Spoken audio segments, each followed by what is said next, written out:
There was a very interesting quote from Liam Senior about the huddle gate, as you called it. Yeah. And I love this. He said, my players wanted to respect the ball by standing around it. Here's a better idea, mate. Why don't your players respect the ball by keeping it out of our net and putting in theirs? Yeah. Which is actually the idea of the game. That's it. I'm calling him Professor Psychobabble. Really? Honestly, Liam Delap definitely didn't respect the ball when he put it miles over from 3 yards. That wasn't very respectful, was it? I was chatting to our own Jason Cundy, who was interviewed the Chelsea podcast earlier on, and he was saying, respect the ball, what does it mean? And it does sound like a marketing campaign for Adidas ahead of the World Cup, doesn't it? It does. It's like Adidas, Mondial 2026, respect the ball. You can see it as a bit of hashtag respect the ball. I hope I'm wrong, but I'm seeing some very, very worrying It's signs, changed so really. quickly, though, Andy, because it was only last week you were defending him. The trouble is that the last 15 minutes against PSG in the first half there were so many bad decisions in that by him. Right. If you start doing that, the players he had buy-in when he got there. Not buy-in. No, buy-in. Oh, okay. I don't think it's funny though. On Saturday, I was so bored. The game was so awful, and I'm saying I'm never coming again. And my grandson went, "You say that every week, Grandpa?" Yeah, exactly. And my son chipped in and said, "Yeah, he's been saying that since every time we've." That's right. He was having a go at a WSL manager earlier on. He said he never gives any credit to the opposition when they get beaten. No, he's pathetic. Me and the producer both looking at each other, thinking, "Hello." I mean, seriously. I mean, what's his name? Willock said, "Oh, I thought we played well." You play well. Both teams were abysmal. They scored one goal, and by the time he changed it, it was a bit late.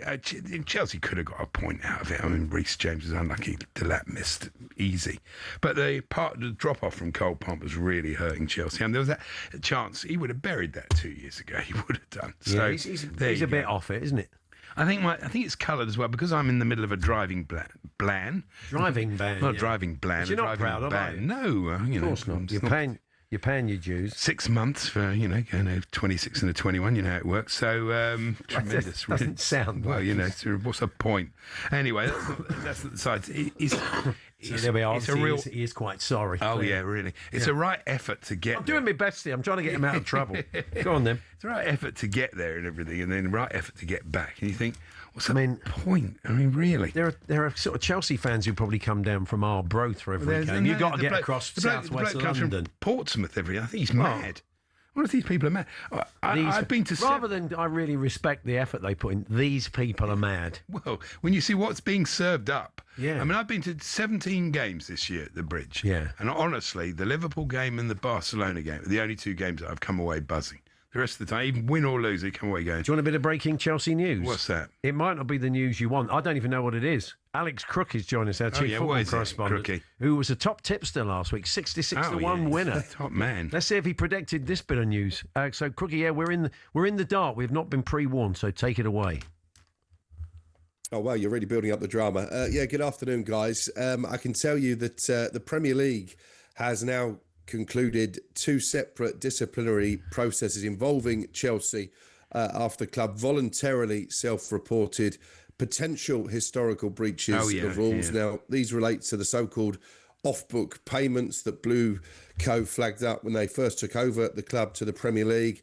A decision has now been made and sanctions imposed. Chelsea accepting fines totalling £10.75 million, according to this Premier League statement, for those breaches of the Premier League rules relating to financial reporting, third-party investment and youth development. Furthermore, the club have been hit with an immediate 9-month academy transfer ban and a suspended 1-year first-team transfer ban. That's suspended for 2 years. So nothing in terms of immediately will they be stopped from signing players. I guess that will come into place if they breach again.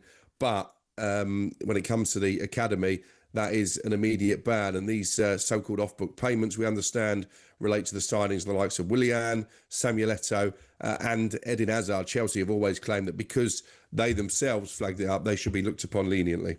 Did they mention City's 115 charges in the statement? Oh, no, they didn't bother with that. Okay, fine, just checking. These were, on the suspension for the first team transfers, these were crimes of a previous regime in their eyes, so it's unlikely that's going to be an issue. How damaging is that ending with the ban? No, they were right. Well, it's all right. The youth thing won't really affect them. Neither will. How long is it? Sorry, Alex, just remind us, the youth ban is for how long? The youth ban is for 9 months. 9 months, okay. They've got a lot of Probably players, not so- terminal. No. I mean, have they been? I mean, like, you can tell. I mean, what was the I don't know if anybody was bandying figures around. I think the thing they were fearing was points deduction. That's So the thing. exactly. So in terms of it, maybe by being honest, this is a lenient sort of outcome from Chelsea's point of view. Yeah, it's interesting because I was looking back at an old transfer notebook that I wrote sort of towards the back end of last season. I was being told then that some of the clubs who were at the time competing for Chelsea, with Chelsea for a Champions League place, Nottingham Forest in particular, were pushing for points penalties. And obviously you What a would, because surprise. self-interest always comes to Oh, yeah. the They're fore normally at this pushing time. Forest, aren't they, Mr. Yeah. Maron? He's normally pushing for great, isn't whether he? it's a place in another Tremendous. European Well done. competition or points deductions.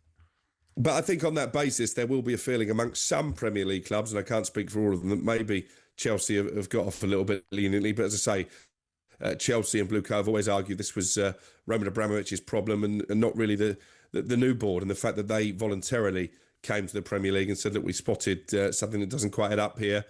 They always felt they would escape with That has a to financial play in their penalty, albeit favour, quite a whatever big one, you nearly think. 11 million. It does to an you- extent, but whatever if you buy a house and after the survey and you've checked everything else, you find there's dry rot. Sometimes you are ultimately going to be responsible for that dry rot. I'm not saying it's their fault. Well, they are but- responsible. They paid but- an £11 million fine. I know, but they've looked at the books and they've had a good look at the books. So this was obviously hidden somewhere quite deep in the books. Yeah, I would yeah. image. It sounds like by the No, they nature of deserve the credit for flagging it up. They do, and they've paid. Look, I don't think anybody can argue with this. They've got a big fine, so they've done something wrong. They reported it themselves, so they didn't get a points deduction. I think that's fair enough, isn't it?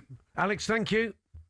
Cheers, guys. There we are. That's Alex Crook, our chief football What's correspondent. that? A transfer ban with these sporting directors actually be a good thing. Last time we had a transfer ban, we finished fourth.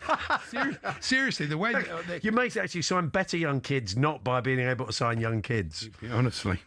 Anyway, we may come back to that as the afternoon unfolds, and we'll bring you more on that as we get it. But we're going to go game by game through the Premier League weekend. You enjoyed Liverpool Spurs, Andy, you said, just as a It neutral. was my favourite game of the weekend. I thought it was a Interesting. really, really good Yeah. game. I mean, there were a lot of those typical Premier League games that we're seeing this year. 0-0 at half time, not much happening. There's been too many of those, I think.